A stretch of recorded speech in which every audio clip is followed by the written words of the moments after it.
सर्वे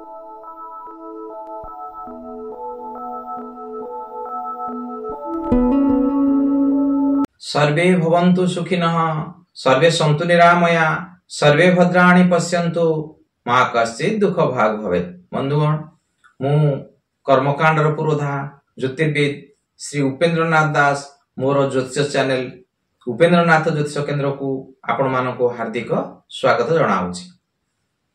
आमे तो एही ज्योतिष शास्त्र को आगको पढ़ी चलीचे। कुंडलीर चतुर्थ भाव रे ग्रहंकर विचार आज ए विषय आलोचना करिबा। पूर्व अध्याय रे आमे कुंडलीर तृतीय भाव रे ग्रहर विचार करिथिले। एगुडिक ज्योतिष शास्त्र रो चाबी सदृश। याकू मन रखंतु, याकू बुझंतु। किछि किछि बेसिक जिनिस तो आपण निश्चय मन रखिया पड़िबो, घोषिबा को पड़िबो। आ एगुडिक आपण मन रखंतु। फलित ज्योतिषर एगुडिक गोटे गोटे चाबी सदृश।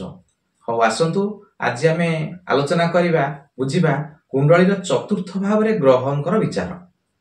आउ जे माने नुआ करी मोर चैनल को देखुचंती से मानको अनुरोध, से माने मोर पूर्वरु प्रति पार्ट गुडी को देखि देखि के आसंतु। देखि देखि के आसिले आपण एगुडी को भलो भाबरे बुझी पारिबे, भलो भाबरे जानि पारिबे।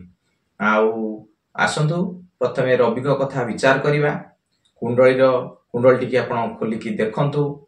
आउ कुंडलीर चतुर्थ भाव रे जदि रवि बसी थांती ताले से जातक हेउ बा जातिका हेउ से कोन हबो, वाहन सुख प्राप्ति वाला हेबो, परम सुंदर हेबो, आउ चिंताग्रस्त टिके रहिबो, आउ पितृ धन नाशक से हेबो, आउ पितृंकर धन को से नाश करियो विशेष भाव रे। आउ गुप्त विद्या प्रिय हेबो, आउ भाई मानक संगे शत्रुता तार रहिबो, आउ तार मार स्वास्थ्य खराब रहिबो रवि जदि कुंडलीर चतुर्थ भाव रे बसी थांती। तापर चंद्र जदि कुंडलीर चतुर्थ भाव रे बसी थांती ताहले कोन हेबो से जातक बा जातिका, से दानी हेबो, मानी हेबो, आउ सुखीटिए हेबो, आउ उदार प्रकृतिर हेबो, आउ से निरोगीटिए हेबो, सदाचारी हेबो, क्षमाशील हेबो, आउ विवाह परे कन्या संतति वाला हेबो। विवाह परे तार कन्या संतान अधिक हेबो, आउ सत रे धन कमेला वाला से हेबो जदि चंद्र कुंडलीर चतुर्थ भाव रे बसी थांती। तापरे मंगल को कथा, मंगल जदि कुंडलीर चतुर्थ भाव रे बसी थांती ताले कोन से हेबो, वाहन सुखी हेबो, आउ संततिवान हेबो, आउ प्रवासीटी हेबो, आउ लाभयुक्त हेबो, ताकू अग्नि भय टिके रहिबो, आउ मातृ सुख हीन से हेबो। ए भलिया से जातक हेबा जातिका हो तार हबो। आउ बुध जदि चतुर्थ घरे बसी थांती ताले जातक हेबा जातिका हो बुद्धिमान हेबो, राज्य रे प्रतिष्ठा लाभ करिवो, आउ सम्मान प्राप्ति वालाटिए हेबो। से भली गुरु जदि कुंडलीर चतुर्थ भाव रे बसी थांती ताले से लेखकटिए हेबो, आउ प्रवासी हेबो, जोगी हेबो, आस्तिक हेबो, आउ कामी हेबो, आउ पर्यटनशील हेबो, आउ विदेश प्रिय हेबो, आउ महिला संगे से बेसी बुलाबुली करिवो। ए भलिया गुणयुक्त जातक हेउ बा जातिका हेउ तार रहिबो। तापर शुक्र जदि कुंडलीर चतुर्थ घरे बसी छंती ताहले से कोन हेबो, परोपकारी हेबो, बलवान हेबो, आस्तिक हेबो, सुखी हेबो, भोगी हेबो, दीर्घायु हेबो, पुत्रवान हेबो। ए भलिया गुणयुक्त हेबो।